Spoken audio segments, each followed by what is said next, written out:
Hey y'all, it's Mandy. Before we talk about this week's episode, I want to say shout out to the patrons. Y'all are the reason I'm still doing this.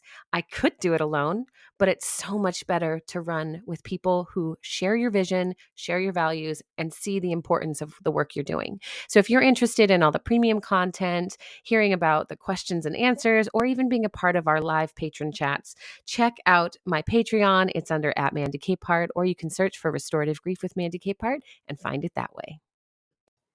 Welcome back to Restorative Grief with Mandy Capehart.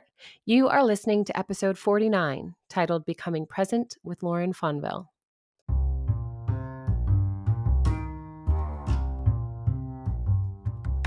Grievers know fatigue is a constant companion. Whether we are drained physically, mentally, emotionally, or spiritually, our whole selves sometimes find that the traditional methods of rest and digest may not be serving us as they did once before. My guest on the show today is an integrative energy practitioner specializing in EFT and tapping for stress, anxiety, and trauma. Lauren's heart is beautiful, and she presents this material in such an approachable and easy to understand way. In her work, she guides her clients on a journey of self-healing to break through obstacles that are holding them back in life. And there's nothing about this practice that makes me feel, ooh, that's a little too woo-woo or toxic positivity or just change your mindset about it to get you through. Because you know me, and I am very protective of my sweet grievers. I would never bring someone onto the show in that mindset or who's presenting things in that way. And so even if you're a little skeptical, I want you to suspend that skepticism for this episode, because her work really was something I found to be so meaningful when we spoke. Lauren believes that we genuinely have answers within us, and sometimes we just need a little help accessing those answers. So our conversation today is presenting EFT as an optional methodology for becoming present to our losses and finding new movement forward. Hey, Lauren, welcome to Restorative Grief. Thank you for having me. I'm excited to talk with you today. I always love when people say they're excited to talk about grief, because I am excited to talk about it all the time. And it's so powerful when people join me and I'm not just talking to myself. So I'm grateful that you're here. You are going to be bringing something to our audience that's a little different than our usual conversation. So typically on Restorative Grief, we are talking about individual grief stories and working with grief, specifically grief professionals, and gaining some tools and techniques for more traditional pathways through loss. And your work is a little bit off the beaten path as far as traditional grief methods are concerned, but I think there's so much authority and clarity that can come from working through grief in the way that you do your work in life. So why don't you tell our audience a little bit about who you are and what you do? Yeah. So I'm an integrative energy practitioner, and I specialize in EFT and for people that are dealing with anxiety, stress, and trauma. And I think grief can fall in that trauma category. And EFT stands for Emotional Freedom Technique. And it's a process of gently tapping on certain points of the body while simultaneously acknowledging the emotions that you're feeling. I often describe it in comparison to acupuncture. People are more familiar with acupuncture, but instead of putting needles in, we are applying light pressure, so acupressure on certain points. And I know that can sound weird if you've never heard of this before, this idea of literally tapping on yourself to feel better. But I would just say, don't knock it until you try it. There is a lot of science behind why it works, and maybe we'll talk about some of that today.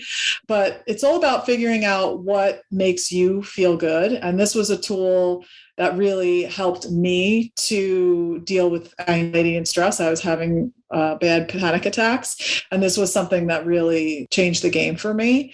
And yeah, I'm excited to talk with you more about it.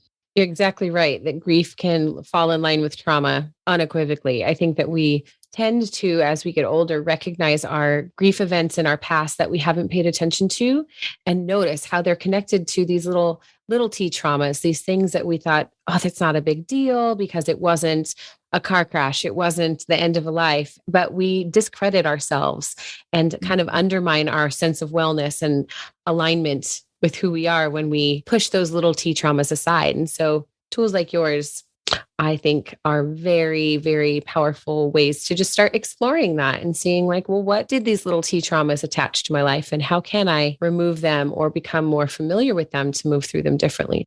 What was it in your own life that brought you said you were having these panic attacks, these big adrenaline floods. What was it that brought you to EFT tapping? So at the time, we had just found out that my husband was going to deploy. He's in the military. He had gone into the reserves, and I was under the false belief that he was not going to have to deploy. And so when he was active duty, it was much more planned out. And, we knew in advance when he was going to deploy. And this really just came out of left field.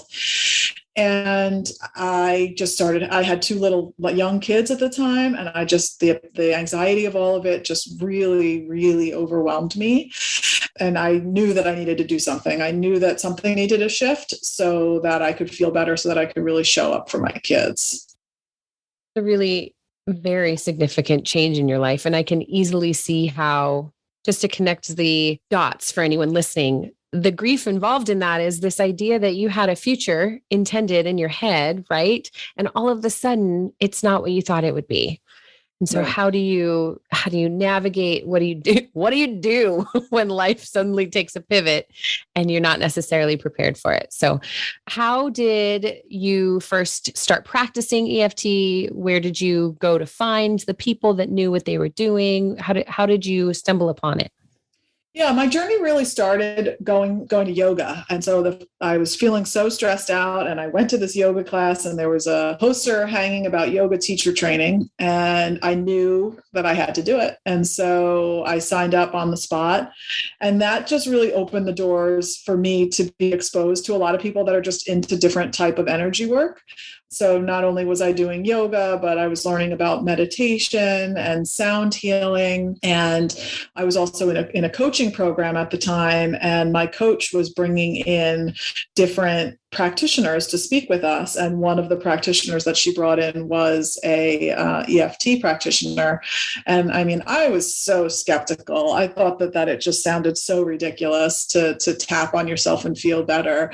But then, she walked us through this practice, and I was shocked by the fact that my anxiety I felt better. I felt calmer. It was enough for me to continue to explore it and practice it. And then I was doing it so much, and I was organically sharing it with friends and stuff. And then I was like, all right, I got to go get certified in this. So yeah, that was really how I got to where I am today. I love that you were totally skeptical, because that's the gut reaction, right? It's so easy when you are in a very mentally high demand kind of a field, like psychology or like mental wellness, when you approach things that are less common or more on the outskirts, to be skeptical, and rightfully so, right? That's a good discernment, inner characteristic to carry with you. But I love the alignment of this with the idea of acupuncture, because there is so much wisdom and so much science behind acupuncture and of how effective it can be. And it's not effective for everyone, but the idea that you could take it kind of one step back on the invasive scale and use pressure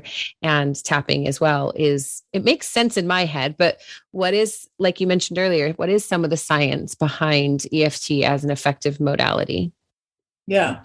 So when you're dealing with a lot of stress or anxiety or trauma, right, and you're being triggered on a daily basis, what's happening in your brain is that the amygdala is firing, and the amygdala is there to protect us, right? So if you're faced with you're in a dangerous situation, so that you can fight back or run away or play dead, whatever the situation may call for. But when you are constantly in that fight or flight mode, which so many people are because of everything that's going on in the world right now, and the stress levels are really high, that is obviously not a healthy place to be. body. And so what's happening is the amygdala is, this alarm is going off in the brain, and it is signaling to the body that you're in fight or flight, and it's flooding the body with cortisol. And cortisol is the stress hormone. So when you're tapping on these points, what's been shown is that as you tap on these points, it's sending a message to the amygdala and telling the amygdala, hey, you don't need to be firing off right now. You don't need to be sending all of this cortisol into the body. And there was a study that was done by Dr. Peta Stapleton that shows that there's a reduction in cortisol by up to 43%. And so I always tell people, if you're intrigued by this, even the slightest bit, knowing that you can tap, just tapping is going to help to reduce the amount of cortisol pumping through your body.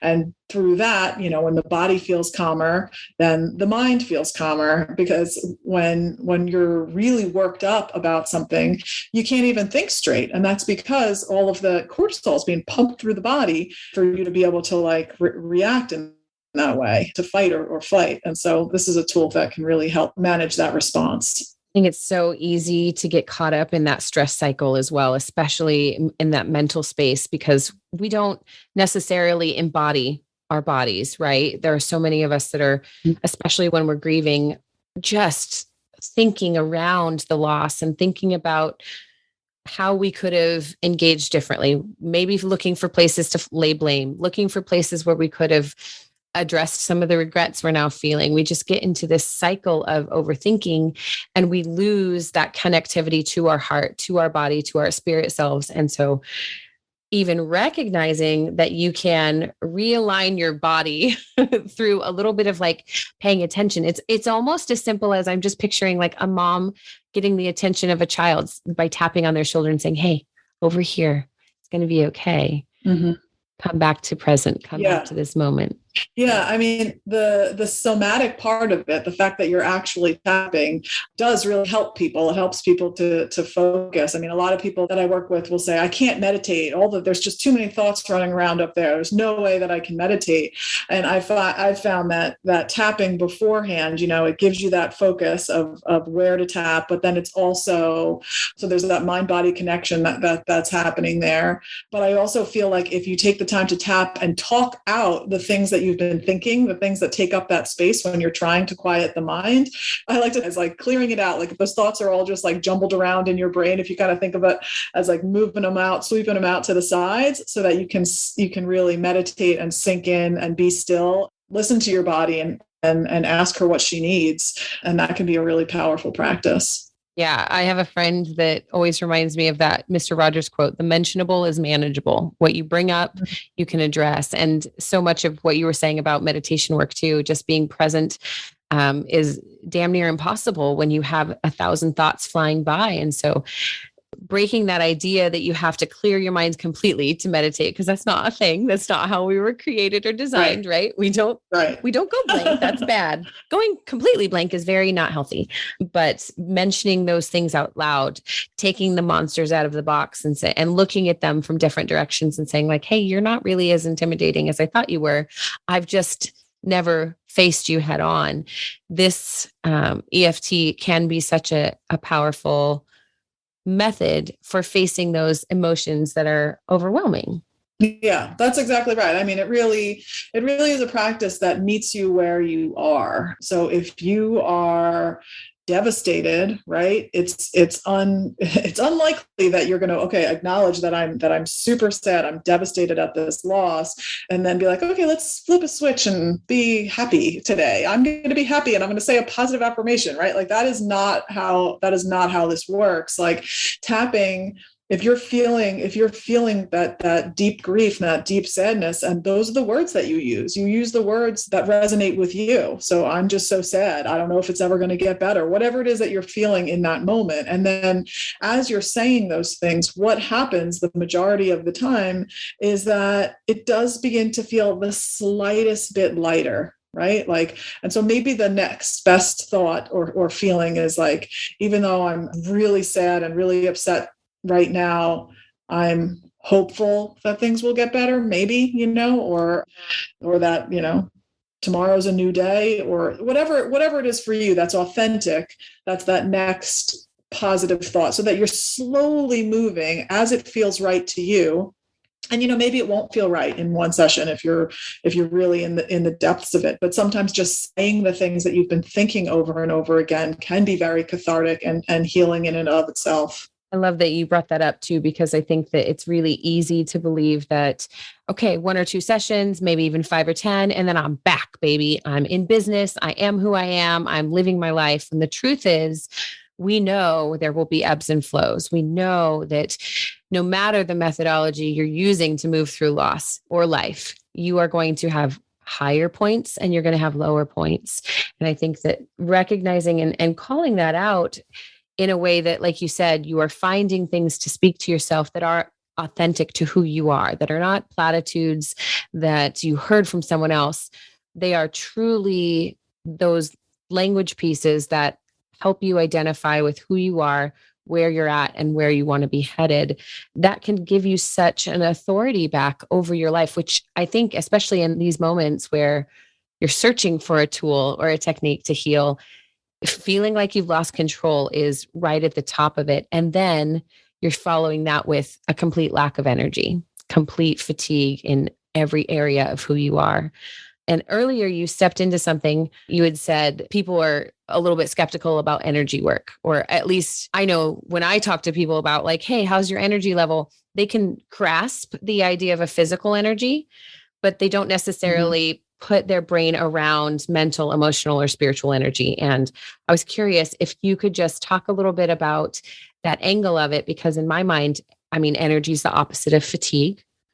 And fatigue is what grievers experience all day, every day long, all the day long in every area.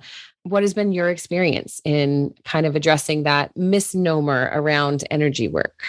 Yeah. I mean, when it comes down to it, we are energy. I am energy. You are energy. And at our smallest molecular level, we are just like these vibrating little, atoms. And energy work is so fascinating. And I just makes me think of how when I went to my first sound healing class and, she's playing these crystal alchemy singing bowls. And I just felt so good in that class. And I was so curious as to why, right?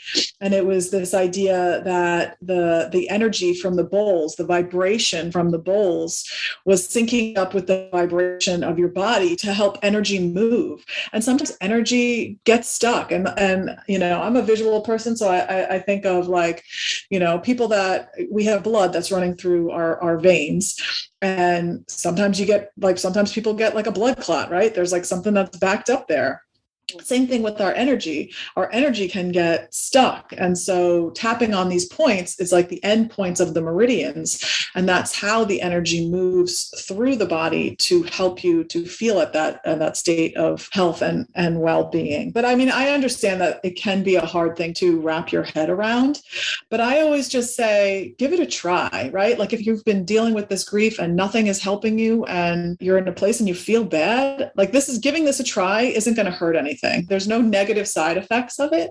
So I just say to people, have an open mind. I mean, I've had a lot of people come to me that have been skeptical. I was doing an event not too long ago. It was an introductory workshop and it was for a fibromyalgia support group. So these people were dealing with physical pain. And, she was very skeptical, but she volunteered and we did some tapping and she had a big shift in that moment and was able to release pain that she'd been holding on to for the last 3 days. And it totally blew her mind, and she was someone who didn't think it was going to work for her. So I just say, if you're the least bit curious about it, there's a reason for that. And the reason isn't to ignore it. And so just honor that, whatever that is for you. Maybe it's some other class that you read about or something a friend tells you about. Explore it, give yourself that gift, because I feel like there's always a reason for everything, and just honoring that. I think the things that we experience, you're absolutely right. Coincidences are hard to accept when you are the kind of person where you are trying to pay attention to the world around you and your role and interactions with it. And so I think you're right about being mindful of what you experience and what catches your attention, and just giving it a minute to breathe and say, is this for me? Is this not for me? And I also love that you said there are no negative side effects, because it would be really easy for me to call my doctor and say, hey, I saw an ad for this drug and I'm feeling all of the symptoms that they described. Can you talk to me about it? How quick we are to internalize something that we think can help, but to internalize an idea is almost so terrifying. I think because we've allowed ourselves to be disparate in the parts of our whole, right? In those places where we want to be healthy and aligned, we've maybe disconnected from that. And so, yeah, that's a really, I think that's a really good point. Completely agree with that. I know we're audio based, and this might be a stretch for who you are as a teacher and how well you can do this, but I'm curious, is there an easy, let's say someone listening right now is like, oh yeah, I can feel all the stress in my body actually increasing as we talk about this, and how she's right. So few of the techniques I've tried for moving through grief have helped. Is there a place on the body, like on the face or on the hands or the chest, where we could try just feeling what tapping is right in this moment? Yeah, I mean, I could walk you through like where all the main points are that we tap on that are part of the protocol. Sure. Okay. So the first point is on the pinky side of the hand. So I tend to tap with my right hand because I'm a righty, and just gently tapping on the pinky side of the left hand. But you can do it vice versa. If you're a lefty and you want to tap with your left hand on the pinky side of the right hand, that's fine. That's the first point.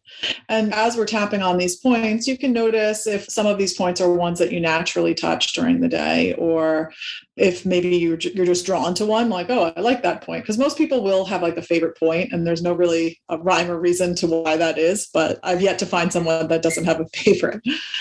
Okay, so the next point is the crown of the head, right in the center of the head.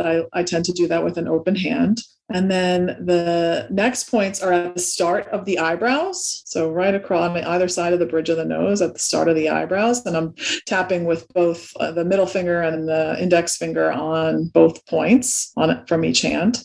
And then the next point, and you don't have to, you could do one point and then with one hand and then just go over to the other point. But most people like to tap on both points at the same time because they will tell me they feel uneven if they don't do both at the same time.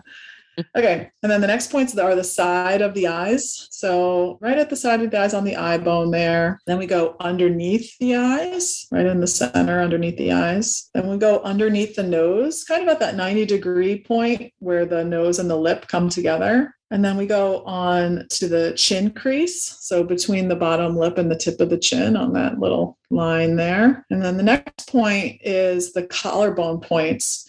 So you want to be from the center, you kind of want to go over about an inch and a half. So you're really on the fleshy part underneath the bone here. And I'm just using both hands to tap on each side. And then the next point is underneath the arm on the side of the body. So for women, it's like the center of the bra strap. And for men, it's about 2.5 inches from the armpit. And then the last point is on the back of the hand. So either hand between the pinky and the ring finger. And those are the main points of the protocol. So no matter what your tap out, those are the points. And we call that a round because we're kind of moving in a circular motion.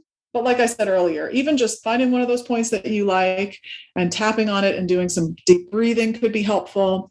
And if you don't like the tapping or the tapping bothers you, like that happens with some of my fibromyalgia clients, you can simply apply light pressure and just press on those points as well. That's also an option. So those are the points. I think you did really well describing that with audio only. Great job. Awesome.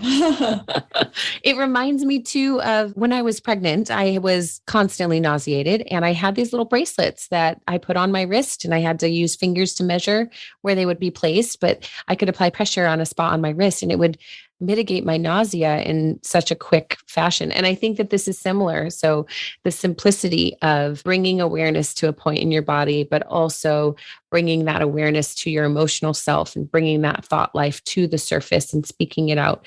There's so much logic behind this practice. Yeah. I mean, it does make a lot of sense. And I think once you experience it, I think the experience of it speaks volumes. I mean, that's really what pulled me in, was that first experience with it where it reduced my stress. And then I went on and had some one-on-one sessions. For me, when I'm stressed, I really feel that in my neck and in my jaw. I have TMJ and my TMJ flares up, and it really was able to reduce my pain level when nothing else would touch it. And I think it's easy to think like, oh, when I'm stressed, I feel it at wherever it is for you in your body, right? But it's the same thing with other emotions as well. Our bodies hold on to these emotions, and this is a way to help move through them. Because a lot of times we suppress these emotions because we don't enjoy feeling them. And so this is a way of acknowledging them so that we can move through them, as opposed to continually trying to run from them. Love that, because I constantly encounter people avoiding their big, hard feelings. And I've been called very lovely, encouraging things on my behalf, where I think like, you want to call me a pusher or a challenger or an instigator? That's fine with me, because I want you to feel your big, heavy, hard feelings. I want you to experience the discomfort because of what I know will emerge from you within through the process. And I think one of the things that I find so fascinating about this is it really is a tool to bring us into the present. So many people that I work with in grief are struggling because they are feeling very reminiscent and very connected to the story behind them and what was, or they are living in a position of anxiety toward the future and the unknown and what could come next that they cannot control. And there is so much inspiring us not to stay in the present or to become present because of what we could miss out on if we stop thinking about the past and lose memories, or stop thinking about the future and making plans. And this EFT technique is one that I could see very well integrating into a present mindset kind of a practice without going down the road of trying to stay meditative all the time. Cultivating something that's not a natural fit for who you are. Mm-hmm. Yeah, it really allows you to have what you're having, is what I like to say. So if you're having a rough day, like, that's okay. The practice meets you where you are, and hopefully in acknowledging some of the things that you've been feeling, some of the things that you've been thinking, things begin to shift. And when that happens, you begin to feel a little bit different. What kind of other traditional or maybe even non-traditional modalities do you hear your clients talking about that they are using? Because this is clearly a wonderful supplement to anybody's process of pursuing wholeness. So what are some of the things that you traditionally see that work really well with this? Yeah, I mean, I have a lot of my clients are also working with a therapist. I have some clients that also enjoy going to acupuncture. And then sometimes with them, I will do Reiki. I'm also a Reiki practitioner, or we do some sound healing and incorporate that with some meditation. It depends. But yeah, you're right. It's definitely a great complementary practice to a variety of other modalities. So Lauren, as we wrap this up, I'm curious, where would you recommend someone get started if they're like, oh my gosh, yes, this sounds like something that can totally help me stay present when I'm just ready to run away from everything? Yeah. So I actually have a free masterclass on my website. It goes into a lot of detail of the science behind tapping through a full practice so you can experience it in your body. You can access that by visiting mindshiftwithlauren.com/masterclass. I will also say there's tons of YouTube videos out there that you can tap along with as well. I have a YouTube channel too. But I always like to remind people what really makes tapping so effective is two things. One, your willingness and ability to really allow yourself to feel the feelings, acknowledging both the emotions and the physical sensations that are going on in your body. And two, using your own words. Because sometimes when you're watching a video and tapping along with a video, the practitioner is using language that doesn't necessarily resonate with exactly how you're feeling. And so while it can be helpful on some level, it's going to be most effective if you're using your own words. if you're someone that has experienced a big T trauma, that's contributing to your current experience, I would definitely highly recommend working with a practitioner to explore all of this, because they can ensure that it's done in a safe way so that you are comfortable. And that's the other beautiful thing about tapping, is that it's a very gentle practice, and you never have to dive off the deep end and relive any trauma that you experienced in order to feel better. There are lots of nuanced techniques that are used so that it always feels safe, and you're never, jumping in off the deep end into the deep end. I love that. And I love that you pointed out the willingness to be present, but also using your own language. That's something that I think we find very difficult as we work through grief, is even if we have the brain power and energy to do the reading and start just not understanding what people are talking about, or we don't feel heard. And then you see or hear someone say, well, I felt like I was in a blah, blah, blah. And the metaphor finally clicks, or there are no metaphors and someone's very plain language and it makes sense and it really resonates so deeply. So thank you for adding that last little bit there. I hope that will clarify some things for our listeners. Yeah. Finding your own words can be something that's very challenging for people.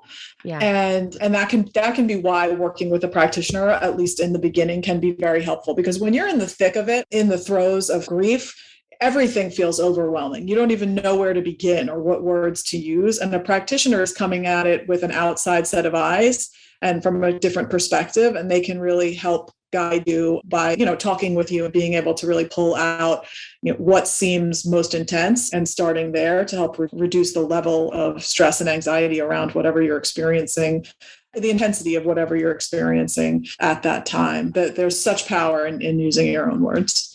Basically, you're not alone in this, so don't bother trying to be alone in this. There's no reason. There's no reason to stubborn your way through it. Right. Exactly. And you'll probably get there a lot faster if you ask for help. Yes. Oh, man. Okay. That's the perfect thing to end on. Lauren, how can our people find you? You mentioned your website, and I'll include that, but where else can they find you and your work? Yeah. So they can find me on Instagram. My name is Lauren Nicole, and there's only one N and the O is a 0. Okay. I know. So it's like but it's easy enough. Lauren Nicole, one N and the O is a 0. And then once you're on my website, you can find all my social media there, mindshiftwithlauren.com, and links to my YouTube page. And then also, if people are interested, I do offer free 30-minute consultations. So if you're even the slightest bit curious about it, have additional questions, and just want to chat with me, I'm totally open to that. And you can book time on my calendar at talkwithlauren.com. Lauren, thank you so much. This has been such a approachable and enlightening conversation. And I sure hope, and I'm certain that somebody out there is going to hear it and feel really encouraged. So thank you for making time to be here today. Absolutely. Thank you for having me. Absolutely.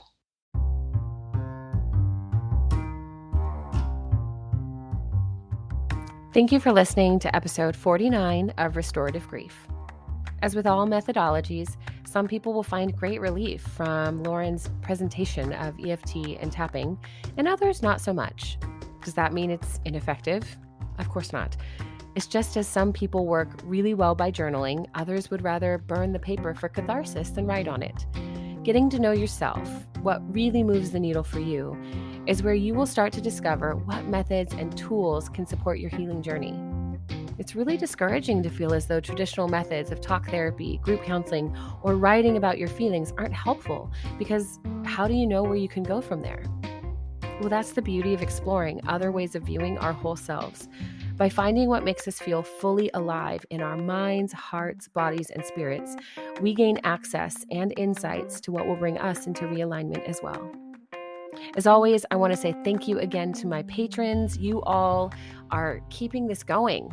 I've dreamed about a career where I can just show up and serve grievers and people who need backup, fighters in their corner who will be immovable for them. And this is it. So far, and it's just perfect for me. So thank you again for being willing to support the show and the Restorative Grief platform. If you are interested in becoming a patron, of course, there will be a link in the show notes, and you can come find me on Twitter at Mandy Capehart, on Instagram, same handle, on Patreon, same handle. I'm everywhere. But I promise it'll be worth your time if you decide to come interact or find me. And if you haven't yet, also please subscribe to the podcast, leave a review wherever you're listening, and maybe bookmark this episode or reach out to Lauren directly, because I think there are a lot of us listeners and certainly people that I've interacted with in social media world that might be feeling stalled out in their grieving process. And a new methodology like this could be just the thing you or they need for a little forward motion. And one last thing, please remember, the only solution to grief is to do the work of grieving. Thanks for listening. I will see you next week.